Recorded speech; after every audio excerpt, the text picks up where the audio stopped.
안녕하세요. 콘스탄트 김의 티스와 함께 돈 버는 아카데미. 이번 시간에는요, 돈 버는 재무 설계, 적금 이자와 대출 이자의 실상에 대해서 말씀드리겠습니다. 거치식 이자율에 대해서는 아시죠? 예를 들어서 1억 원을 거치했을 때 연 2.5%의 달리일 경우에 이자는 금방 계산할 수가 있을 것 같습니다. 바로 이런 공식에 의해서죠. 거치 금액 곱하기 1 플러스 이자율 곱하기 경과년이 되겠습니다. 1억 원 곱하기 1 플러스 0.025 곱하기 1년이죠. 2를 곱하면 되겠습니다. 그러면은 원금 1억 원에 250만 원의 이자가 붙습니다. 계산하기 너무 편합니다. 그래서 보통 거치식 이자율에 대해서는 뭐 금방금방 계산이 됩니다. 근데 간혹 가다가 적립식일 때 이자율을 착각하시는 분이 계십니다. 거기에 대해서 좀 알아보도록 하겠습니다. 적립식 이자율 월 100만 원씩 1년간 냅니다. 12번 내고요. 연 2.5%의 달리를 적용한다. 이랬을 때 많은 사람들이 또 거치식을 생각하면 곤란하다는 것이죠. 왜냐하면 월 100만 원씩 12번 1200만 원을 한꺼번에 낸 게 아니라 첫 달에 내고 두 번째 달에 내고 마지막 12개월 지나서 내다 보니까 실질적으로 연 2.5%가 1년 단위까지 굴러가는 것이 아니라 첫 달만 연 2.5%가 적용되고 두 번째 달은 연 2.5%의 12분의 1 정도, 마지막 12분의 11, 마지막 달에 낸 것은 그 12분의 1밖에 적용이 안 되다 보니까요. 실질적으로 적립식 이자율은 굉장히 낮아 보입니다. 적립 이자율은 이렇게 계산하죠. 월납입액 곱하기 n 곱하기 n 플러스 1 나누기 2 곱하기 이자율 나누기 월수.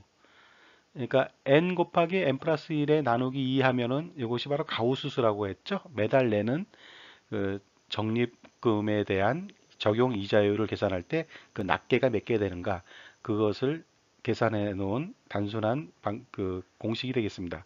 그래서 계산해 보면요. 100만 원 곱하기 12 곱하기 13 12개월을 내니까요. 나누기 2 곱하기 연 이자율이 0.025죠. 거기다가 매월 적용하니까 나누기 12를 하면은 적립 이자율에 따른 적립 이자가 나옵니다. 이자는 겨우 16,250원밖에 안 됩니다. 1000만 원씩 12번 내니까 1200만 원 냈죠. 1년 동안. 1년 동안 1200만 원 냈는데 2.5%. 그러면 대충 한 뭐 3만 원 이상 나와야 되는 거 아닙니까? 이렇게 말하지만 사실은 그 절반밖에 안 됐죠. 그것은 왜 그러냐면요. 한꺼번에 거시식과 달리 한꺼번에 내는 것이 아니기 때문에 이런 문제가 생겼습니다. 그래서 적립식 달리 이자라고 하는 것은요. 적립식은 거치식 이자의 절반 수준으로 보시면 되겠다. 적립식이 2.5%다. 그러면 거치식의 1.25% 내외와 비슷하다고 보시면 될 것 같습니다. 또요. 보험을 통해서 저축을 하시는 분이 계신데 이럴 때 공시이율을 적용합니다. 요 근래 공시이율이 보통 2%대죠. 그래서 2.3%에서 2.5% 내외가 되는 것 같습니다. 보험사별로. 그런데 이 공시이율에 대한 것들도요, 2.5% 정도 적용해 준다면은, 은행보다 2배 이상 이자를 준다고 생각하시는데요. 여기에 대해서도 좀 문제점이 좀 있습니다. 그것은 무엇이냐면요, 연 2.5% 주니까 은행보다 2배 더 많이 준다. 이렇게 생각하시면 곤란하다는 것이 되겠습니다. 왜 그러냐면요, 보험 상품의 공시이율을 적용할 때요, 납입보험료에 적용하는 것이 아니고, 사업비를 떼고 남은 저축순보험료, 우리는 잘 모르죠. 저축순보험료에 적용한다는 것이 되겠습니다. 그러다 보니까 2.5%가 온전하게 내가 낸 돈에 대해서 굴러가는 것이 아니죠. 예를 들어서요, 100만 원을 저축을 하는 사람이 있다고 치는데 이 사람이 2.5% 적용받는지 알고 있는데 사실은요, 100만 원이 굴러가는 것이 아니라 저축순보험료 90만 원에 대해서만 굴러간다. 10만 원은 그럼 뭐냐 이거죠. 그 바로 보험에서 떼는 사업비가 되겠습니다.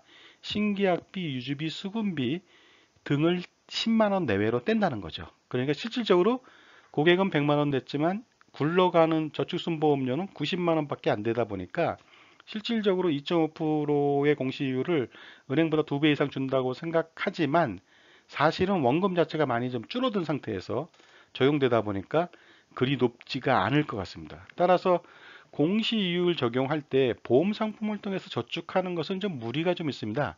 하지만 연금 같은 경우는 평생을 지급하니까 나중에 그 공시율이 뭐 낮다 하더라도 저축순보험료가 낮다 하더라도 10년, 20년 이상 장기적으로 운영하다 보면은 복리 효과를 노리기 때문에 연금은 가능성이 있습니다. 보험을 통해서 아주 유리하다고 볼 수 있지만 10년짜리, 20년짜리 보험 회사에서 판매하는 저축 상품의 공시율은 굉장히 실질적인 것보다 굉장히 낮다.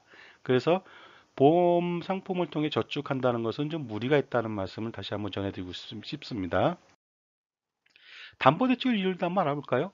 1억 원을 대출을 받았어요. 아파트 담보로 연 3.6%라고 합니다. 근데 실질적으로 자기가 부담하는 이율은 얼마일까요? 연 3.6%라면 0.3%씩 매달 이자를 내야 되거든요. 그 이자를 어떻게 내는지 볼까요? 30만 원씩 내죠. 30만 원 곱하기 12개월 동안 낼 거예요. 12 곱하기 13 나누기 2 곱하기 그 0.036 나누기 12 하면요. 실질적으로 자기는 360만 원밖에 내지 않았지만은 기회비용이라고 할까요? 미리 냈잖아요, 돈을. 미리 낸 돈이 굴러간다 이거죠. 그것이 7만 200원 정도가 더 굴러갑니다. 따라서 연 3.6%가 아니라 실질적으로는 연 3.67%의 대출 이자를 쓰고 있다 하고 생각하시면 될 것 같습니다. 또 하나는요, 대출 이자를 월 초에 내느냐, 월말에 내느냐, 아니면 연초에 내느냐, 연말에 내느냐에 따라서 달라진다는 것도 좀 아실 필요가 있습니다. 연초에 내면 그만큼 그 더 많이 내는 꼴이 되죠. 그 연말에 내면 좀 덜 낸다. 좀 이율이 좀 적다고 볼 수가 있게 되겠습니다. 똑같은 이율이 할지라도요. 신용대출 이자율 한번 볼까요? 1억 원을 연 12%로 신용대출했습니다. 실제 이율은 얼마일까요? 연 12%니까 매달 100만 원씩 이자를 내야 됩니다. 그러면요, 100만 원 곱하기 12 곱하기 13 나누기 2 나누기 2 곱하기 0.12 나누기 12 하면 되겠죠? 그럼 이 사람은 100만 원씩 1200만 원을 내지만 그 미리 냈기 때문에 78만 원이라고 하는 기회비용이 또 생겼습니다. 따라서 이 사람은 사실은 1년 단위로 봤을 때 1200만 원을 내는 게 아니라 1278만 원을 낸다. 따라서 신용대출 이율이 연 12%가 아니라 연 12.78%가 된다는 점 명심하시기 바랍니다. 할부 이자를 한번 볼까요? 우리 카드로 할부하잖아요. 1억 원을 만약에 했다 할부로 연 20%입니다. 20% 내에 굉장히 많습니다. 신용도가 높은 사람도 연 20%를 적용합니다. 놀랍게도 20%의 할부 이자율을 적용한다. 그랬을 때 실제 이율은 얼마가 될까요? 그럴 때는요. 연 20%가 아니라 실질적으로 먼저 매달 먼저 내다 보니까 22.17%라고 하는 고금리를 쓴다. 이런 점을 사람들은 잘 모른다는 거죠. 그래서 신용카드 할부를 마음껏 쓰시는 분이 계신데요. 이것은 고리대금 이자만큼 수준의 엄청난 고이율이라는 거 명심하셔야 또 될 것 같습니다. 사채이자를 쓰시는 분들도 있다고 볼 수 있는데 사채이자를 한번 볼까요? 1000만 원을 빌렸어요. 연 300%의 사채이자요. 실제 이율은 얼마일까요? 매달 또 내야 되지 않겠습니까? 연 300%라면 300만 원이거 아니 3천만 원이거든요. 매달 이자를 250만 원씩 냅니다. 250만 원씩 12개월을 냈을 때 실질적인 이자율을 보는 겁니다. 놀라지 마십시오. 연 1275%나 된다는 것이 되겠습니다. 우리가 여기서 알아야 될 것이요. 이자율에 대한 개념입니다. 그래서 은행에서 적립 이자율의 어떤 거치 이자율하고의 차이점, 적용 자체가 다르다 보니까 그럴 수밖에 없고요. 보험회사에서의 공시이율, 이것 또한 다르다는 거. 그리고 또 대출 이율 또한 표면적인 어떤 그 이율보다는 더 많은 이자 부담을 한다는 점 명심하시기 바랍니다. 자, 지금까지요. 돈 버는 재무설계 적금 이자와 대출 이자의 실상에 대해서 알아봤습니다. 콘스탄트 기메티스와 함께 돈 버는 아카데미를 마치겠습니다. 감사합니다.